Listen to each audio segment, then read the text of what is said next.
जय हिंद दोस्तों, सैनिक समाचारों में आपका हार्दिक स्वागत है। सबसे पहले बात करूंगा राजधानी एक्सप्रेस में लगातार 2 दिन में 2 जवान कैसे गिरे, जांच का विषय। और मैं बात करूंगा सेना के जवानों पर युवती के घर में घुसकर छेड़छाड़ का आरोप। और दोस्तों, पाकिस्तान में ट्रेन हाईजैक, 100 सैन्य कर्मी को हाईजैक किया। और कांग्रेस का मोदी जी पर प्रहार के 11 साल में 11 बड़े झूठ, कहां गए 15 लाख रुपए। तो दोस्तों, खबर करते विस्तार से सबसे पहले मैं बात करूंगा कि आखिर 2 दिन में राजधानी एक्सप्रेस में 2 सैन्य कर्मियों की गिरकर किस तरह हुई मौत। हाँ जी दोस्तों, लगातार 2 दिनों में 2 सैन्य कर्मियों की राजधानी एक्सप्रेस से गिरकर मौत पर उठ रहे हैं सवाल। दोनों डिब्रूगढ़ राजधानी एक्सप्रेस से आ रहे थे।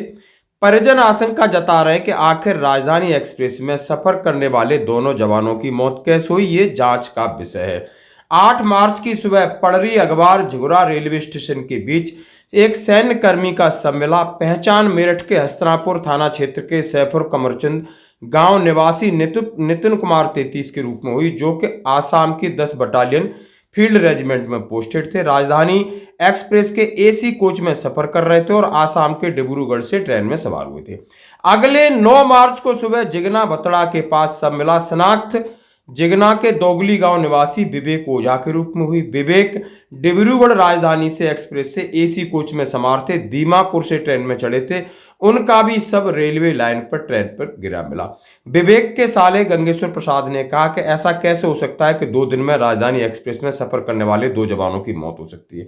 यानी इनका पोस्टमार्टम में कुछ नहीं निकला है, लेकिन ऐसा कैसे हो सकता है, एक क्या कोइंसिडेंस है कि जवान एसी कोच में रहता है और 8 तारीख को और 9 तारीख को लगातार एक जगह पर उसके शव बरामद होते हैं। आखिर इसके ऊपर सेना और पुलिस जांच कर रही है। और मैं बात करूंगा सेना के जवानों पर गंभीर आरोप, यानी बिल्कुल बिल्कुल कहते हैं ना कि शर्म आनी चाहिए। सागर जिले के बैरिया थाने क्षेत्र में एक निवासी युवती ने आर्मी के 2 जवानों पर जबरदस्ती उसके साथ छेड़छाड़, अश्लील हरकत करने के आरोप, गंभीर आरोप लगाए।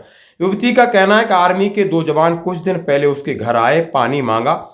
युवती ने उन्हें पानी दिया। दोनों जवानों ने घर के पीछे बैठकर शराब का सेवन किया और नशे में आकर के उनके साथ बदसलूकी की। घटना से डरकर युवती ने यानी पुलिस में दर्ज कराया केस। सागर मध्य प्रदेश का ये केस है। घटना के बाद युवती ने नजदीकी थाने में जाकर मामले की रिपोर्ट दर्ज कराने की कोशिश की, लेकिन पुलिस ने कहते हुए ये कहा कि मामला पुलिस सेना का है और सेना के अधिकारियों को उनको बता दिया गया। लेकिन मामला फिर वहां के कैबिनेट मिनिस्टर के पास जाता है और उनके खिलाफ एफआईआर दर्ज की गई। यानी ये किस प्रकार का घिनौनी हरकत है, आप देख सकते हो। सेना के जवान सेना को बदनाम कराने के लिए ऐसा कृतज्ञ किया। और बात करूंगा दोस्तों, पाकिस्तान में ट्रेन हाईजैक। हाँ जी दोस्तों, ट्रेन हाईजैक हुई और वो भी क्वेटा से पेशावर जा रही थी Jaffar Express. Baloch Liberation Army ने रेलवे ट्रैक उड़ाकर ट्रेन रोकी। आतंकियों ने ट्रेन पर फायरिंग की। फायरिंग में लोको पायलट घायल। ट्रेन के 9 कोच में सवार हैं 450 यात्री। आतंकियों ने 100 यात्रियों को बंधक बना लिया है। बंधकों में सेना के कुछ अधिकारी भी शामिल है। आतंकियों ने अभी तक कोई मांग नहीं रखी। यानी यह है पाकिस्तान का, यानी जैसी करनी वैसी कथनी, जैसा करोगे वैसा भरोगे, यानी उनका आप समझ सकते हो चर्चा। अब मैं बात करूंगा कि 11 साल में 11 बड़े झूठ। हाँ जी दोस्तों, कांग्रेस पार्टी माननीय नरेंद्र मोदी पर बड़ा हमला कर रही है। उन्होंने कहा है, नरेंद्र मोदी दुनिया के सबसे झूठे प्रधानमंत्री हैं। सत्ता में आने से पहले उन्होंने देश की जनता से खूब बड़े बड़े वादे किए, लेकिन सरकार बनते ही सारे वादे भूल गए। जनता को महंगाई और बेरोजगारी के दलदल में धकेलकर अपने दोस्तों की तिजोरियां भरने का काम कर रहे हैं। आज हम नरेंद्र मोदी के 11 साल के कार्यकाल के 11 बड़े झूठ की सिलसिलेवार तरीके से कलई खोलेंगे। झूठ नंबर 1, नरेंद्र मोदी ने वादा किया था कि वो विदेशों से काला धन लाएंगे और लोगों के बैंक खातों में 15-15 लाख रुपए डालेंगे। लेकिन सरकार बनने के बाद जनता ने जब सवाल पूछना शुरू किया तो उसे जुमला बताकर अपना पल्ला झाड़ लिया। झूठ नंबर 2, मोदी ने वादा तो हर साल 2 करोड़ रोजगार देने का किया था, लेकिन आज आलम यह है कि देश का हर दूसरा युवा बेरोजगार है। झूठ नंबर 3, पेट्रोल और डीजल के दाम घटाने का मोदी ने वादा किया था, लेकिन आज पेट्रोल और डीजल की कीमतें 2 गुना से अधिक हो गई हैं। झूठ नंबर 4, मोदी का 2022 तक गंगा को साफ कर देने का वादा भी जुमला निकला। सच्चाई तो ये है कि आज गंगा का ओरिजिनेटिंग पॉइंट भी sewage treatment plant STP discharge से प्रदूषित है। झूठ नंबर 5, बड़े जोर शोर के साथ नरेंद्र मोदी ने मेक इन इंडिया प्रोग्राम शुरू किया, साथ ही दावा किया कि इससे लाखों नौकरियां पैदा होंगी। लेकिन आज आलम यह है कि अर्थव्यवस्था की रीढ़ की हड्डी माने जाने वाले 48% एमएसएमई बंद हो चुके हैं। झूठ नंबर 6, ऐसा ही एक वादा मोदी ने किया था 2022 तक हर भारतीय को पक्का मकान देने का, लेकिन आज भी लोग फुटपाथ पर टीन शेड और घास फूस के मकानों में रहने को मजबूर हैं। झूठ नंबर 7, वोट लूटने के लिए मोदी ने 2022 तक किसानों की आय दोगुनी करने का वादा किया था, लेकिन सरकार बनने के बाद आय दोगुनी तो छोड़िए, उल्टा किसानों पर 3 काले कानून लादने लगे।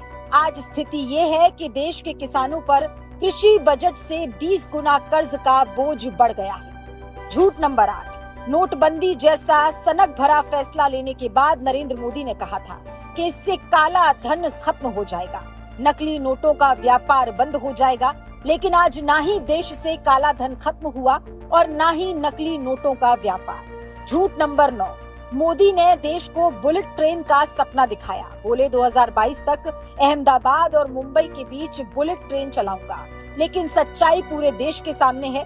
बुलेट ट्रेन तो छोड़िए, मोदी सरकार से यात्री ट्रेनें ठीक से नहीं चल पा रही हैं। झूठ नंबर 10, 2022 तक देश को $5 ट्रिलियन की इकोनॉमी बनाएंगे, लेकिन मोदी सरकार अब $5 ट्रिलियन इकोनॉमी की डेडलाइन ही बढ़ाती जा रही है। झूठ नंबर 11, मोदी ने कहा था देश को भ्रष्टाचार से मुक्ति दिलाएंगे, लेकिन ना खाऊंगा ना खाने दूंगा की बात करने वाले मोदी के राज में भ्रष्टाचार का बोलबाला है। खुद उसकी पार्टी के नेता कहते हैं कि बिना पैसे दिए कोई काम नहीं हो रहा। ये तो चंद उदाहरण हैं। अगर मोदी के झूठ गिनने बैठे तो सुबह से शाम हो जाएगी, लेकिन फिर भी सारे झूठ नहीं गिन पाएंगे, क्योंकि अपने 11 साल के कार्यकाल में नरेंद्र मोदी ने झूठ बोलने के अलावा और दूसरा कोई काम ही नहीं किया। कहां गया काला धन? 15 लाख रुपए एक हर एक के अकाउंट में आने थे, कहां गए? भ्रष्टाचार कहां गया? उन्होंने कहा नोटबंदी से क्या मिला? बेरोजगारी, 2 करोड़ नौकरियां कहां गई? पेट्रोल डीजल के दाम कहां गए? रुपया और डॉलर के मुकाबले कहां गया? इस प्रकार उन्होंने कहा है कि आपने जिन मुद्दों को लेकर सत्ता में आए और जिन मुद्दों को लेकर आगे रखा आज से 10 साल पहले, वो सारे मुद्दे आपके डस्टबिन में चले गए, लेकिन आपने दूसरी राजनीति शुरू कर दी। तो दोस्तों, आज की खबरों में इतना ही। बने रहिए हमारे साथ। धन्यवाद।